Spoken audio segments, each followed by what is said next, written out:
Good afternoon guys. Just changed our hotel for the next couple of days because that helps us to save some budget. And today I think it's going to be a less stressful day for us because earlier in the week we filmed a rather massive episode on a really amazing restaurant, and the chef actually recommended us some of his favorite foods in Tokyo. One of it happens to be a boulangerie, and I thought, hey, what's better than to start our first meal with some bread.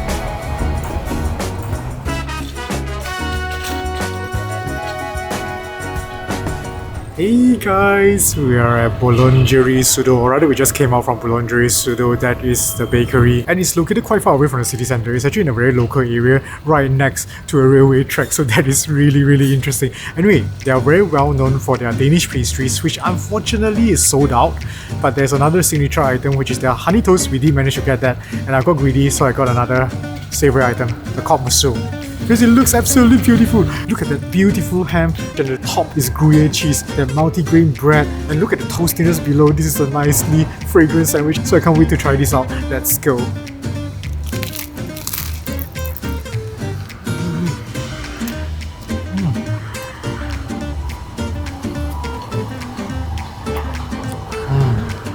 This is a very good coq musso.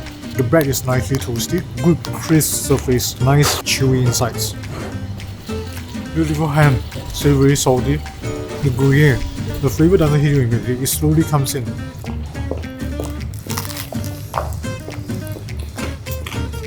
There's a sort of sauce within as well. I think it's bechamel.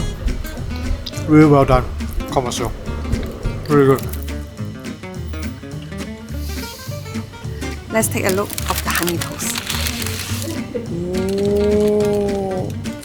A huge bar of the toast, and there is a glaze on the top. It's quite firm and crunchy, and with a nice honey fragrance. Let's try.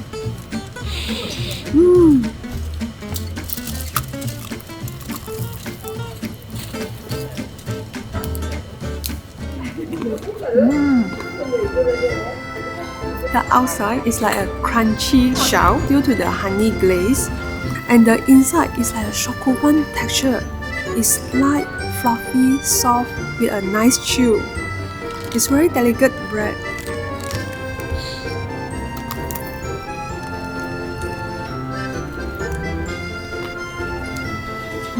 It's a very beautiful honey sweetness with a mild caramelized bitterness at the end. The honey taste is very addictive. It will linger in your mouth. This will be perfect with a black coffee. I think now we are ready to go fish market. Let's go Tsukiji.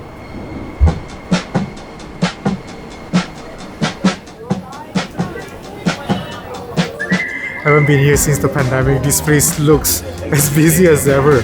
This is the place where you come to purchase your fresh seafoods, your dried seafoods, as well as all sorts of snacks. I noticed quite a number of stalls have changed in relation to the street foods. However, some of the old stores are still around. The gyudon is still around. Tamago is still around. Now, I know Tsukiji has always been a rather touristy spot, but based on my very personal experience, back when they had the inner market, it used to be not this touristy.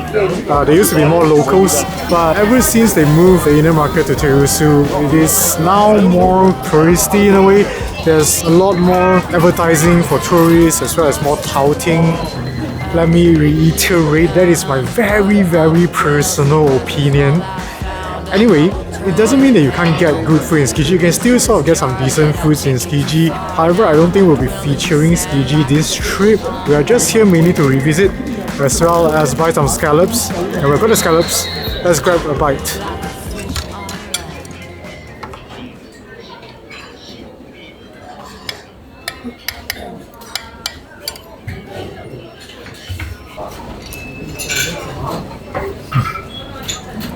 We're at the top of one of Tsukiji Market's buildings that sells seafood. And we're having some omurice. It's decent. Anyway, I think that's it for our last episode of our mini-series. And next week we're going to start our actual Tokyo Food Adventure. For those of you who have watched our entire mini-series, thank you so much for the support. And hopefully the food adventure will be exciting. So yeah, see you next week. Bye. Holy cow!